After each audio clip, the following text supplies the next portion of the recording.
Hello बच्चों, good morning. आज की तारीख है 6 मार्च 2025। आज के करंट अफेयर क्वेश्चन और ललन टॉप प्रश्नों में आप सभी का स्वागत है। बच्चों, आज हम सॉल्व करेंगे 6 मार्च के 10 करंट अफेयर क्वेश्चन और हर प्रश्न के नीचे 4 से 5 ललन टॉप क्वेश्चन होंगे जो कि कुछ सप्ताह या कुछ महीने पुराने करंट अफेयर क्वेश्चन हैं जिनका हम रिवीजन करेंगे। तो आज की क्लास में लगभग 60 से 65 क्वेश्चन का हम रिवीजन करने वाले हैं सिर्फ 20 मिनट में। तो आप सभी को 20 मिनट हमारे साथ बने रहना है, जिसमें हम 10 प्रश्नों का जो कि 6 मार्च से संबंधित है पूरी व्याख्या के साथ सॉल्व करेंगे। बाकी के 40 से 50 क्वेश्चन का हम रिवीजन करेंगे। तो अगर वीडियो अच्छी लगे तो प्लीज़ लाइक शेयर कमेंट जरूर करें। पहला प्रश्न देखते हैं। डिजिटल अधिकार समूह एक्सेस नाउ की वैश्विक इंटरनेट शटडाउन रिपोर्ट 2024 में विशेष स्थान किसे मिला है? तो इसमें शीर्ष स्थान मिला है म्यांमार को। ऑप्शन ए हमारा सही हो जाएगा। शटडाउन के मामले में पहला स्थान किस देश को मिला है? म्यांमार को मिला है। व्याख्या देखें तो वैश्विक इंटरनेट शटडाउन रिपोर्ट 2024 यह जारी कौन करता है? तो एक्सेस नाउ के द्वारा यह जारी किया गया है और विश्व में बताया गया है कि पूरे विश्व में 296 बार जो है शटडाउन यानी इंटरनेट बंद किया गया है इस रिपोर्ट के अनुसार। पूछे कि पहला स्थान किसका है? तो म्यांमार का बताया गया है। म्यांमार में जो है 2024 में 85 बार शटडाउन किया गया है। और दूसरा स्थान पूछे किसका है? तो भारत का है। भारत में 84 बार किया गया है। और सबसे ज़्यादा शटडाउन कहाँ किया गया है? तो यह मणिपुर में किया गया है। शटडाउन का कारण भारत में क्या बताया गया है? आपसी संघर्ष, सांप्रदायिक हिंसा और परीक्षा, ये 3 कारण बताए गए हैं शटडाउन के मामले में। ठीक है, तो सबसे ज़्यादा शटडाउन भारत में किस राज्य में हुआ है? तो मणिपुर में हुआ है। और देश में पूछे पहला स्थान किसका है? तो म्यांमार का है। नेक्स्ट अगर बात करें कि हाल ही में टाइम मैगजीन ने वुमेन ऑफ द ईयर से किसे सम्मानित किया है? तो 14 महिलाओं को सम्मानित किया है। भारत की तरफ से किसको सम्मानित किया गया है? तो पूर्णिमा देवी बर्मन जी को सम्मानित किया गया है और ये कहाँ की हैं? असम की हैं। नेक्स्ट प्रश्न की बात करते हैं। चैंपियंस ऑफ द अर्थ का पुरस्कार किसको मिला है? माधव गाडगिल को मिला है। और वहीं चंद्रिका टंडन जी को त्रिवेणी एल्बम के लिए ग्रैमी अवार्ड प्रदान किया गया है। हाल में भारतीय सेना और वायुसेना की पूर्वी कमान ने कौन सा अभ्यास प्रारंभ किया है? डेविल स्ट्राइक अभ्यास प्रारंभ किया है।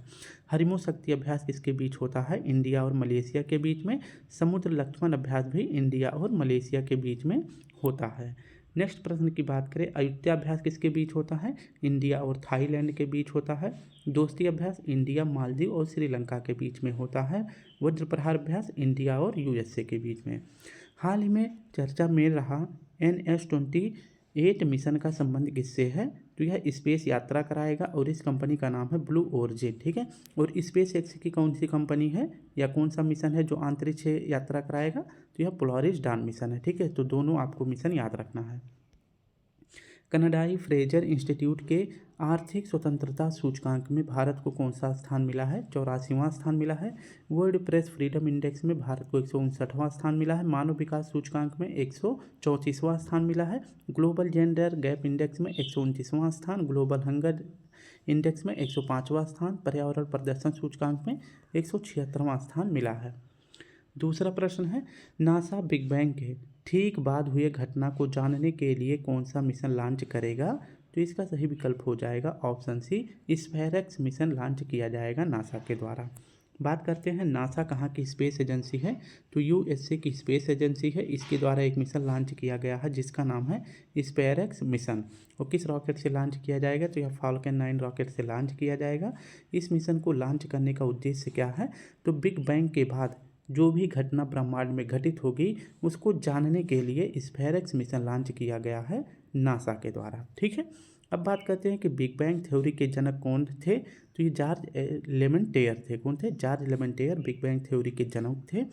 नेक्स्ट हमारा प्रश्न है।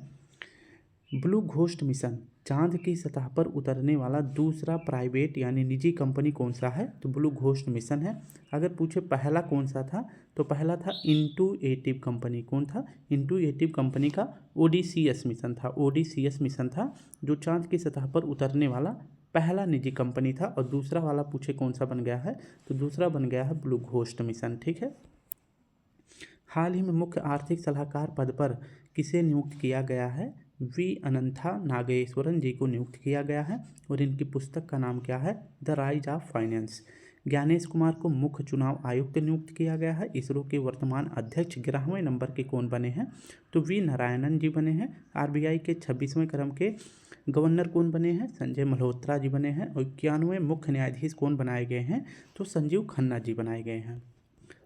राष्ट्रीय महिला आयोग की अध्यक्ष कौन बनाई गई हैं? तो विजया राहटकर जी बनाई गई हैं। हाल ही में सिंगापुर के ऑनरेरी सिटीजन अवार्ड से किसे सम्मानित किया गया है? तरुण गोयल जी को सम्मानित किया गया है।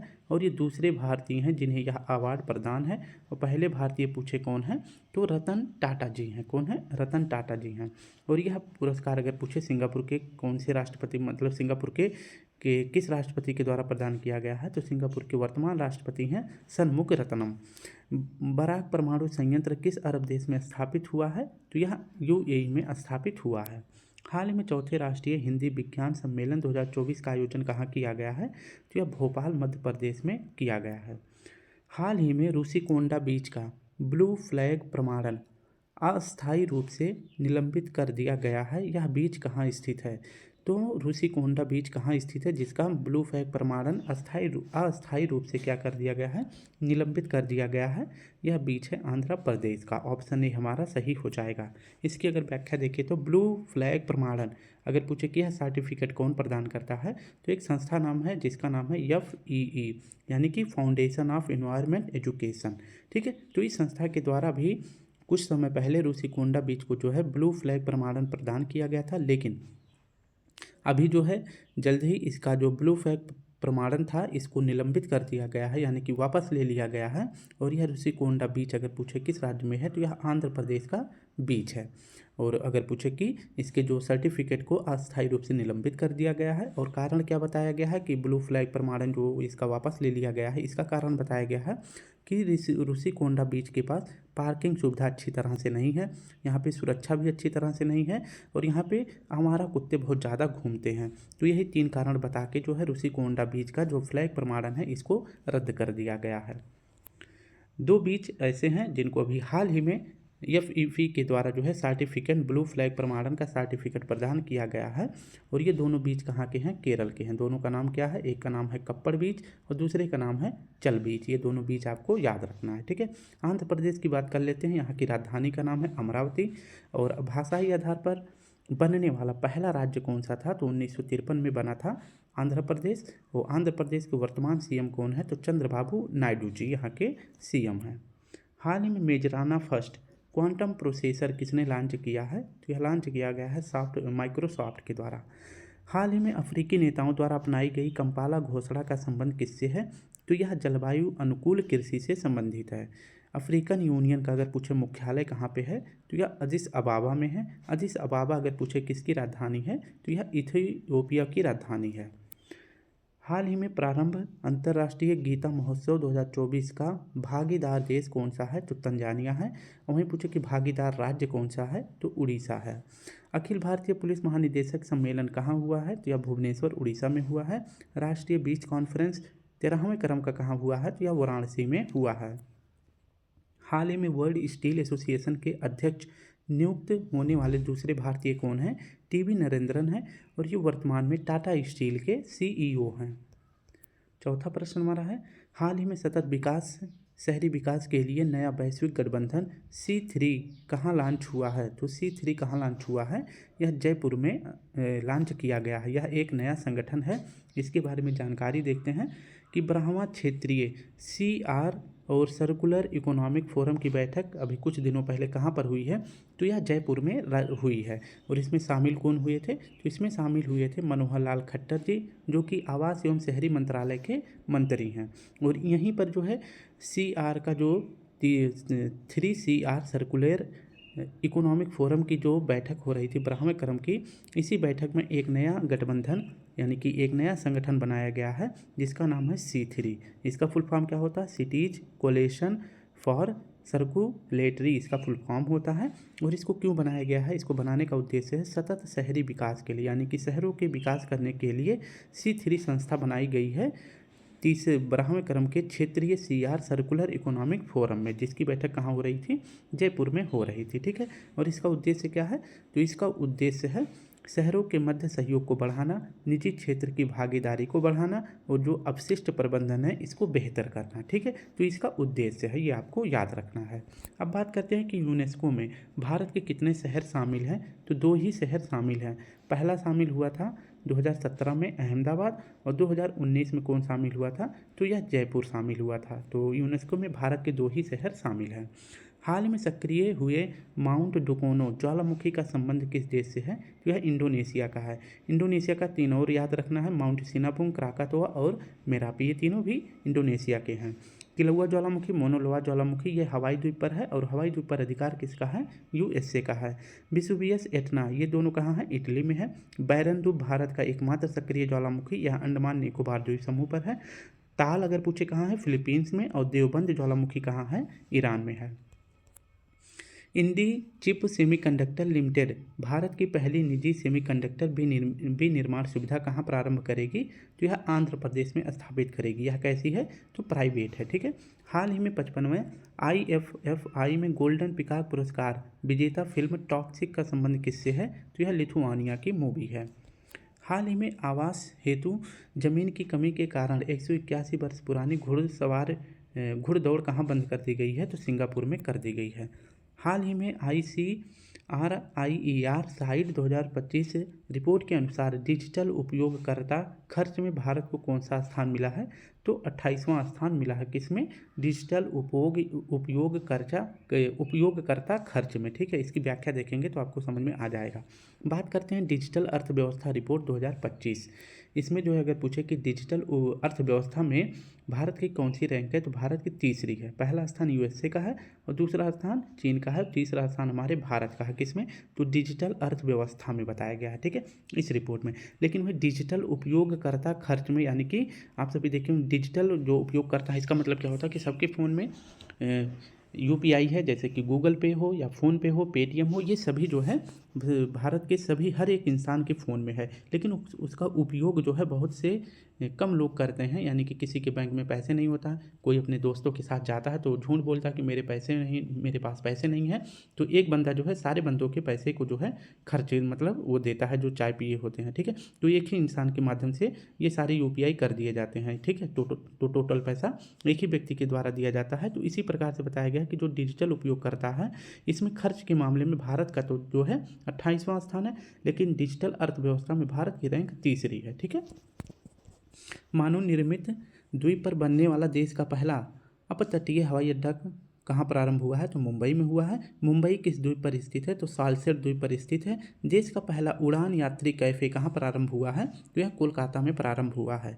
हाल ही में स्वदेशी स्टील्थ तकनीकी अनलक्ष्य का अनावरण किसने किया है, तो यह IIT कानपुर के द्वारा किया गया है। हाल ही में T20 महिला क्रिकेट विश्व कप 2024 की विजेता टीम कौन सी है, तो न्यूजीलैंड है। उप विजेता साउथ अफ्रीका है, और इसका आयोजन पूछे कहाँ किया गया है, तो UAE में किया गया है। 17वें राष्ट्रीय फिल्म पुरस्कार 2024 में किसे सर्वश्रेष्ठ फिल्म का पुरस्कार मिला है, तो अट्टम मूवी को मिला है, और यह मूवी मलयालम भाषा में है। छठा प्रश्न है, हाल ही में रहस्यमयी रोने की बीमारी से 50 से अधिक लोगों की मौत कहाँ हुई है, तो रहस्यमयी रोने की बीमारी के कारण 50 से अधिक लोगों की मृत्यु कहाँ हो गई है, तो यह जायरे में हुई है। ठीक है, और कैसे हो गया है, तो बताया गया कि यहाँ के जो लोग हैं चमगादड़ वगैरह खा लिए थे, यहाँ के बच्चे वगैरह, तो जिस कारण इनकी मृत्यु हो गई है। ठीक है, बात करते हैं जायरे या डेमोक्रेटिक रिपब्लिक ऑफ कांगो। ठीक है, यह एक देश है। बात करते हैं कि यहाँ के जो बच्चे हैं, इन्होंने मरी हुई चमगादड़ को खा लिया था। ठीक है, मरी हुई चमगादड़ को क्या कर लिया था, खा लिया था, जिसके कारण कुछ समय बाद ये रोते रोते इनका निधन हो गया है, और केवल 48 ही घंटों में। ठीक है, चमगादड़ के खाने के 48 घंटों के अंदर ही इनकी रोते रोते मृत्यु हो गई है, ये आपको याद रखना है। ठीक है, तो यह एक रहस्यमयी बताया गया है, किसके द्वारा, WHO की रिपोर्ट के अनुसार यह बताया गया है। ठीक है, WHO की रिपोर्ट के अनुसार बताया गया है कि रहस्यमयी तरीके से हो गई है, लेकिन जब इसका अध्ययन किया गया तो पता लगा कि चमगादड़ के खाने से हो गई, वो भी कैसी, मरी हुई चमगादड़। ठीक है, और कुछ दिनों पहले या कुछ सप्ताह पहले डेंगू वायरस का अगर पूछे प्रकोप कहाँ देखा गया था, तो यह अधिकतर महिलाओं में यह रोग होता है, और यह रोग देखा गया था युगांडा में। ठीक है, अब बात करते हैं जायरे नदी की, जायरे देश की। जायरे देश में एक नदी है जिसको कहते हैं कांगो नदी। ठीक है, तो कांगो नदी अगर पूछे कहाँ प्रवाहित होता है, तो जायरे में होता है, और ये कांगो नदी जो है भूमध्य रेखा को 2 बार काटती है। ठीक है, भूमध्य रेखा को 2 बार कौन सी नदी काटती है, तो जायरे नदी काटती है। ऊपर हो जाता है कर्क रेखा, कौन सा, तो ऊपर कर्क रेखा हो जाता है, और नीचे अगर पूछे कौन सा रेखा हो जाता है, मकर रेखा। तो ये भूमध्य रेखा को 2 बार कौन सी काटती है, तो ये कांगो नदी काटती है, याद रखना है। और कर्क रेखा को अगर पूछे कौन सा काटती है, तो माही नदी काटती है, जो कि हमारे देश के राजस्थान में प्रवाहित होती है। और जो मकर रेखा इसको कौन सी नदी काटती है, तो इसको लिम्पोपो नदी काटती है, कौन सी, लिम्पोपो नदी काटती है, ये आपको याद रखना है, ठीक है। हाल ही में अंतरिक्ष के बरमूडा त्रिभुज से सफलतापूर्वक लौटने वाले गैलेक्स आई पेलोड का संबंध किससे है, तो यह है स्पेसएक्स मिशन का भाग है, ठीक है। हाल ही में भारत का पहला निजी उपग्रह समूह फायरफ्लाई किसने लॉन्च किया है, तो पिक्सल और फाल्कन 9 के द्वारा लॉन्च किया गया है। हाल ही में ऑनलाइन डिजिटल प्लेटफॉर्म एकलव्य किसने लॉन्च किया है, तो थल सेना ने लॉन्च किया है। और थल सेना के अध्यक्ष अगर पूछे कौन है, उपेंद्र द्विवेदी जी हैं। हाल ही में घोषणा के अनुसार 16वां ब्रिक्स शिखर सम्मेलन कहाँ हुआ है, तो कजान रूस में हुआ है। और इसकी थीम रखी गई है वैश्विक विकास और सुरक्षा, इस बार इसकी थीम रखी गई है। हाल ही में विश्व पर्यावरण दिवस 2024 कब मनाया गया है, 7 अक्टूबर को मनाया गया है। थीम रखी गई है बेहतर शहर के लिए युवाओं को शामिल करना, इसकी थीम रखी गई है। राष्ट्रीय डॉल्फिन दिवस 2025 और अंतर्राष्ट्रीय शिक्षक दिवस, ये दोनों कब मनाए गए हैं, तो ये 5 अक्टूबर को मनाए जाते हैं। केंद्रीय स्वास्थ्य मंत्री श्री जेपी नड्डा के अनुसार प्रति वर्ष 1 लाख जीवित बच्चों पर मातृ मृत्यु दर कितनी है, तो इसका सही विकल्प हो जाएगा ऑप्शन ए। इसमें थोड़ा सा व्याख्या देना पड़ेगा। मातृ मृत्यु दर अगर पूछे किसे कहते हैं, तो 1 लाख जीवित बच्चों पर माताओं की मृत्यु दर को ही मातृ मृत्यु दर कहा जाता है। यानी कि आप सभी देखते होंगे जब प्रेगनेंसी की टाइम होती है तो उस टाइम पे बहुत सी औरतें जो ऐसी होती हैं जो जन्म के बाद उनकी मृत्यु हो जाती है, ठीक है, और बहुत सी जिंदा रहती हैं। तो इसी आधार पर यह रिपोर्ट जारी करा गया है। मातृ मृत्यु दर यह जारी किया गया है, कितने पर जारी किया गया है, तो 1 लाख जीवित बच्चों पर, ठीक है। तो 1 लाख जीवित बच्चों पर, यानी कि जन्म के बाद 1 लाख जो बच्चे जन्म दिए जाते हैं उसके बाद कितनी माताएँ जिंदा रहती हैं, यानी कि कितनी माताएँ मर जाती हैं 1 लाख बच्चों पर। अगर पूछे कि 1 लाख बच्चों पे कितनी माताएं मर जाती हैं, तो 100 माताएं मर जाती हैं, ठीक है। जो कि यह एक आंकड़ा जारी किया गया था कि भारत जो है बहुत ही जल्द यहाँ तक अपना टारगेट कंप्लीट कर लेगा, और भारत सरकार के द्वारा यह टारगेट कंप्लीट कर लिया गया है। यानी कि 1 लाख बच्चों पे जो है 100 महिलाएं ही क्या हो रही हैं, अभी उनकी डेथ हो रही है। और यह रिपोर्ट कब से कब तक बताई गई है, तो यह 1990 से लेकर 2020 तक की यह इसमें रिपोर्ट जारी किया गया है। और इसमें जो है महिलाओं की मरने की मृत्यु में कितनी प्रतिशत की कमी बताई गई है, तो 83% की कमी बताई गई है। वहीं जो प्रजनन दर है इसमें जो है अगर पूछे कि कितने की कमी आई है, तो प्रतिस्थापन दर 2 हो चुका है। यानी कि प्रजनन दर, यानी कि हम 2 हमारे 2, यही जो है अवधारणा चल रही है वर्तमान में। इसी को जो है यह रेशियो कितना हो गया है, तो 2 हो गया। पहले 1/4 या 5 हुआ करता था, यानी कि एक कपल पे 4 से 5 बच्चे हुआ करते थे, लेकिन अब एक कपल पे 2 ही बच्चे होते हैं। यानी कि जो प्रजनन दर है इसका प्रतिस्थापन दर भी कितना है, तो 2 ही है, ठीक है। हाल ही में पंकज आडवाणी ने 14वां एशियाई स्नूकर स्वर्ण पदक कहाँ जीता है, तो कतर दोहा में जीता है। हाल ही में SN. Bose centre for basic sciences ने पूर्वी भारत की पहली खगोलीय वेधशाला का उद्घाटन कहाँ किया है, पश्चिम बंगाल में किया है। UNCCD पार्टियों के सम्मेलन का 11वां सत्र कहाँ प्रारंभ होगा, तो यह रियाद में हुआ है। और इसकी टैग लाइन क्या रखी गई है, तो इसकी टैग लाइन रखी गई है आवर लैंड आवर फ्यूचर। हाल में भारतीय सेना में शामिल अस्मी का संबंध किससे है, तो यह एक सब मशीन गन है। और इसका विकास किसने किया है, तो DRDO ने किया है। DRDO ने ही एक बुलेट प्रूफ जैकेट का भी निर्माण किया है जिसका नाम है अभेद। हाल में चर्चा में रहे युग योगीन भारत संग्रहालय का निर्माण किसके सहयोग से किया जाएगा, तो फ्रांस के सहयोग से किया जाएगा। नेक्स्ट हमारा प्रश्न है 8वां। हाल ही में अंतर्राष्ट्रीय वनडे क्रिकेट से संन्यास की घोषणा करने वाले स्टीव स्मिथ का संबंध किससे है, तो ये कहाँ के हैं, ऑस्ट्रेलिया के हैं।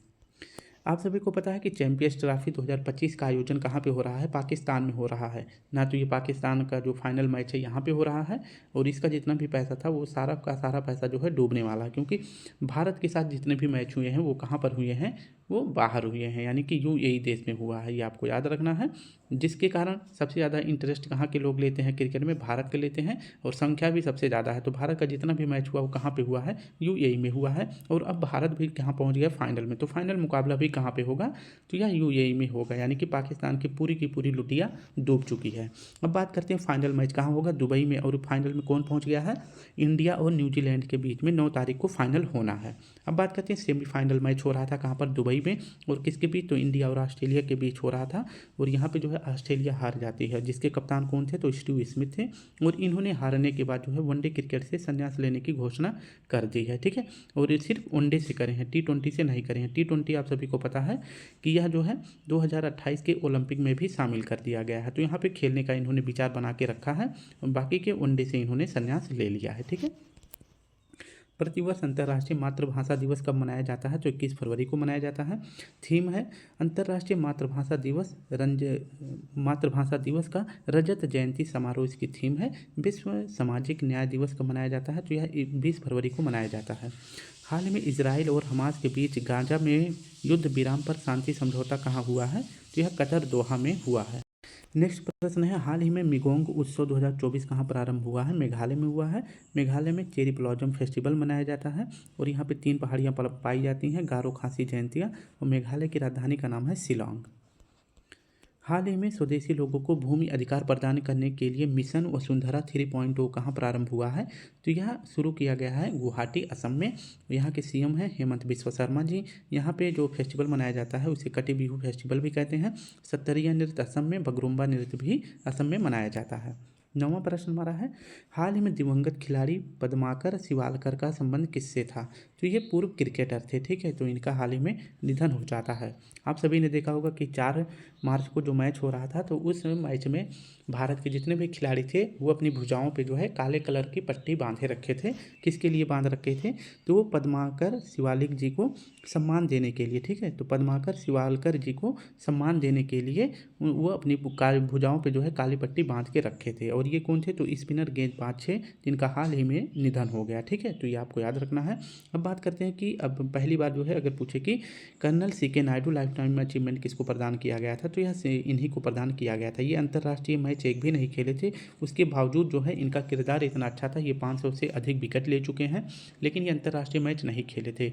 ये जो है गलत टाइम पे आ गए थे। उस टाइम पे सचिन तेंदुलकर का दौर चल रहा था, जिसकी वजह से ये जो है कहीं ना कहीं सचिन तेंदुलकर की प्रतिभाओं के पीछे छुप चुके थे, ठीक है। लेकिन इनका परफॉर्मेंस बहुत अच्छा था, ठीक है। तो ये आपको याद रखना है। ये क्या थे, एक स्पिनर गेंदबाज थे और ये क्रिकेटर थे, ठीक है, जिनका अभी जो है 4 मार्च को निधन हो जाता है। हाल ही में सिमोलू महोत्सव का दूसरा संस्करण कहाँ प्रारंभ हुआ है, असम में। हाल ही में वर्ष 1975 के आपातकालीन बंदियों के लिए 20,000 मासिक पेंशन देने की घोषणा किसने करी है, तो उड़ीसा ने करी है, और यहाँ के सीएम हैं मोहन चरण मांझी जी। हाल ही में भारत सरकार ने इलेक्ट्रिक प्रोपल्सन सिस्टम विकसित करने के लिए किसके साथ समझौता किया है, तो इंडिया और ब्रिटेन के बीच यह समझौता हुआ है। हाल ही में 27वां अखिल भारतीय वन खेल प्रतियोगिता में ओवरऑल चैंपियन कौन बना है, छत्तीसगढ़। दूसरा स्थान केरल का और तीसरा स्थान मध्य प्रदेश का है।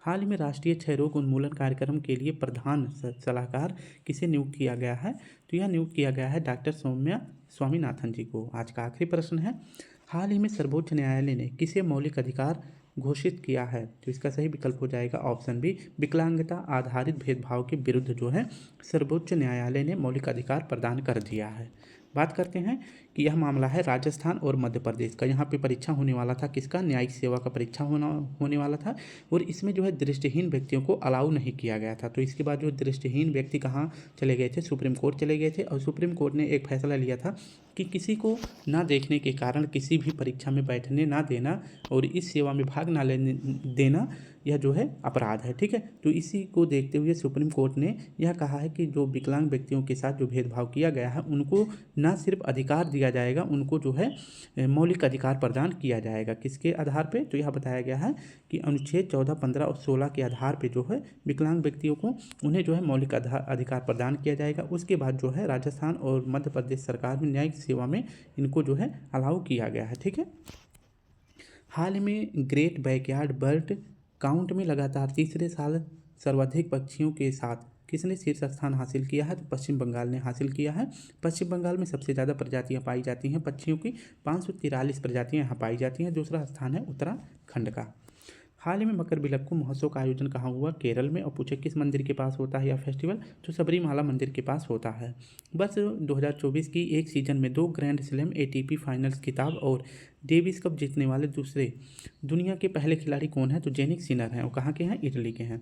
हाल ही में जल जगार महोत्सव का आयोजन कहाँ हुआ है? छत्तीसगढ़ में हुआ है। और यहाँ के सीएम कौन है? तो विष्णु देव साय जी हैं। तो बच्चों इस प्रकार से हमने 5 मिनट अधिक आप सभी का टाइम लिया क्योंकि प्रश्न ज़्यादा थे। मैंने एक भी टाइम आप सभी का वेस्ट नहीं किया है। तो प्लीज़ आप सभी वीडियो को पूरा ज़रूर देखा करें, लाइक किया करें, कमेंट किया करें। कल फिर मिलते हैं, तब तक के लिए आप सभी को प्यारा सा जय हिंद, जय भारत।